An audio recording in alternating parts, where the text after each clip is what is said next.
Now, this is a pure narrative flavour suggestion, and it's something that at times could potentially affect gameplay that you'd need to keep a bit of an eye on.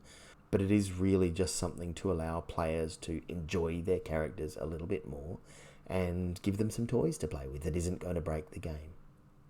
The suggestion is this: allow your characters with utility cantrips, that's the non-combat ones that have just role-playing value powers, to level up in the same way that combat ones do.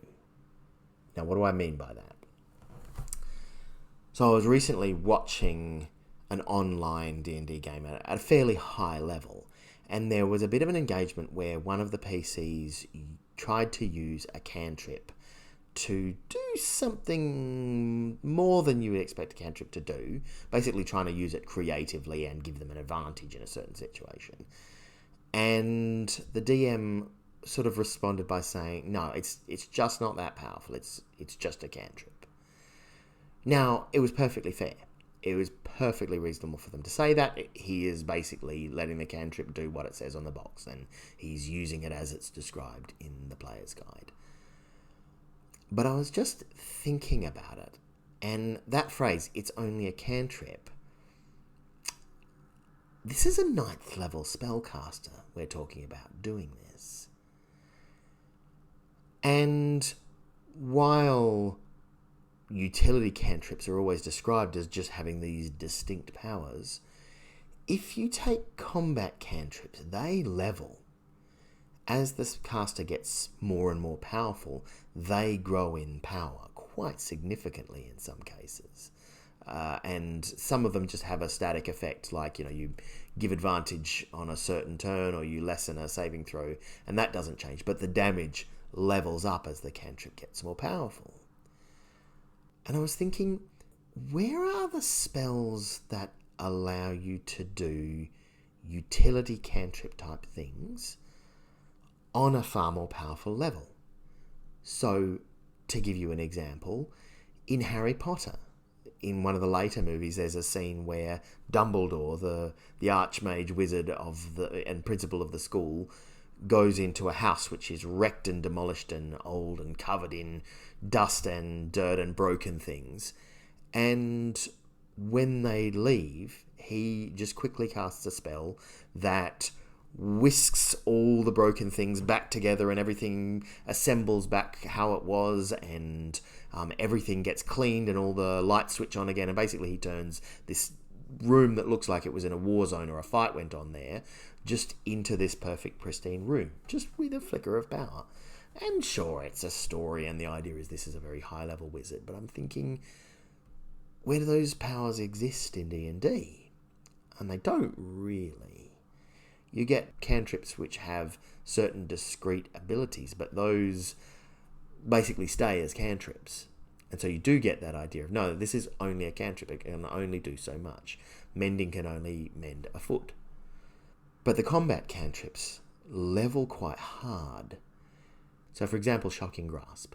When you're casting that as a level 17 character, you're getting 4d8 damage just by touching something. And that's at will, that quite strong jolt. Or the king of offensive cantrips, Eldritch Blast, you can potentially be looking at getting 4 shots with that once you are leveled up to level 17. And each of them can be doing a d10 damage, and if you've taken the right bonuses, you can be adding 5 damage to each hit from your charisma bonus. So that's a lot of damage being dished out from a cantrip. When you compare that to some leveled spells that require spell slots, you're actually moving reasonably high up the low-level spells before you're getting equivalent power.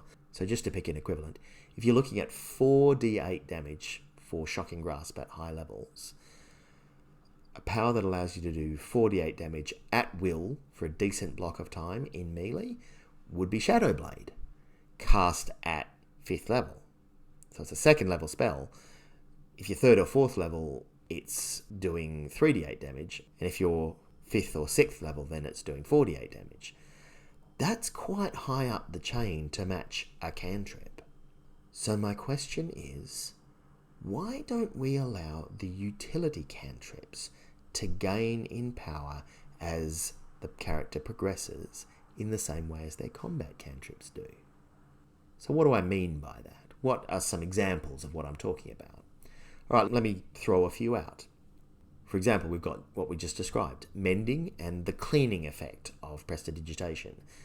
That at first level they just affect, a very small, like a foot cube, and one action will clean that amount. What is to stop you affecting a whole room once you are reaching level 17? I mean, you might have tiers. A lot of cantrips level at level 5, level 11, and level 17. So you might have these effects level at around that. Maybe you can affect a 5 foot by 5 foot cube at level 5. Maybe it can be a 10 by 10 cube at level 11, and maybe by the time you are level 17, you can do these effects in a 20 by 20 cube, so you can basically do a room. Another Harry Potter example. There's the spell Lumos, which just lights up a wand. And that's very similar to the light spell. But they also have in Harry Potter the idea of Lumos Maximus, that's used at one point where he basically lights up his wand like a flare, and you get this massive radius of light, and he can also fling it at one point. So what's to stop your high-level casters doing that? Why couldn't you extend the brightness of the light spell if you wanted to? Maybe it's one of those things that it's just a certain distance when you're casting it at level 1, but then that doubles at 5th and doubles at 11th and then doubles at 17th again. So you're actually now affecting this huge radius, and you can choose to make it bright or dim. You can choose the radius of the effect, basically. So your light caster can make a spotlight that just illuminates the whole area, or just a tiny little lamp like a normal light spell. Friends is a cantrip that has quite a bad reputation because it's so situational. And the reason is because it says in the spell that the person you cast it on becomes aware that you have charmed them afterwards. And that really limits what you can do with it, because it only works for a short time. All it gives you is advantage on charisma checks with that person.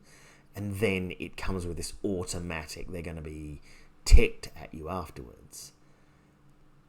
But what if you use the leveling effect to actually lessen that? So at first level, they're automatically going to sense that you've charmed them and they're going to be ticked.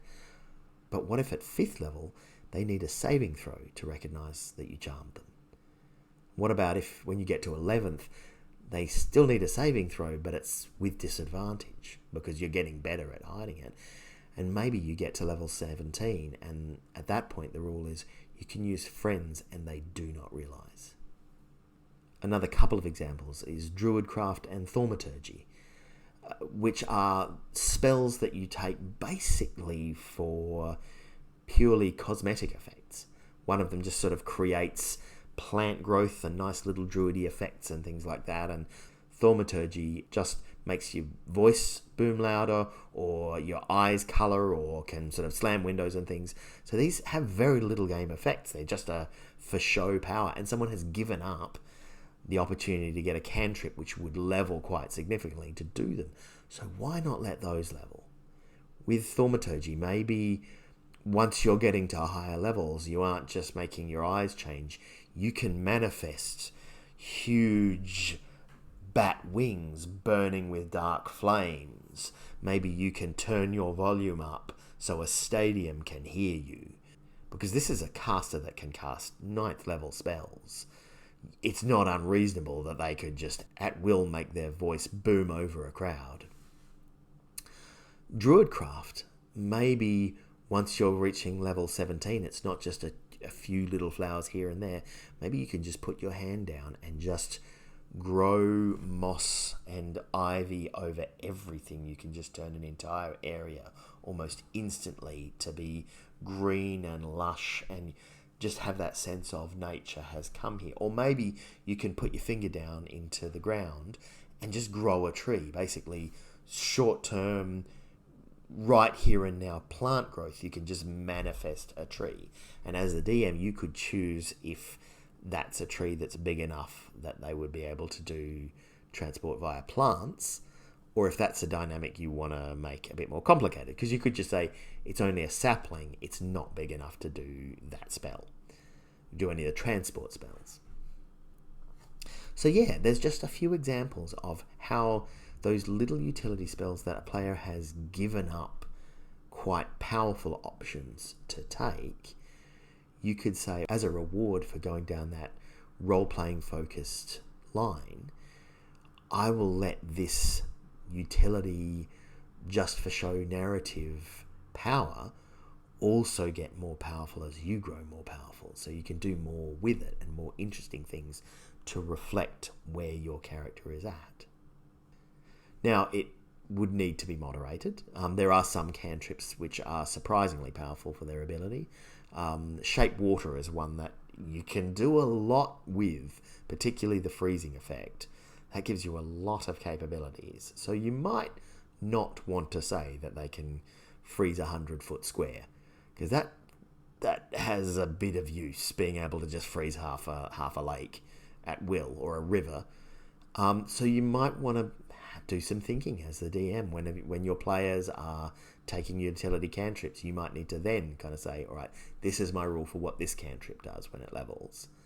But it's just a fun, flavorful way to inject things with some more narrative and bring a bit of fun into it, and just reward characters for taking the utility powers rather than the going all combat, all optimized for achieving goals.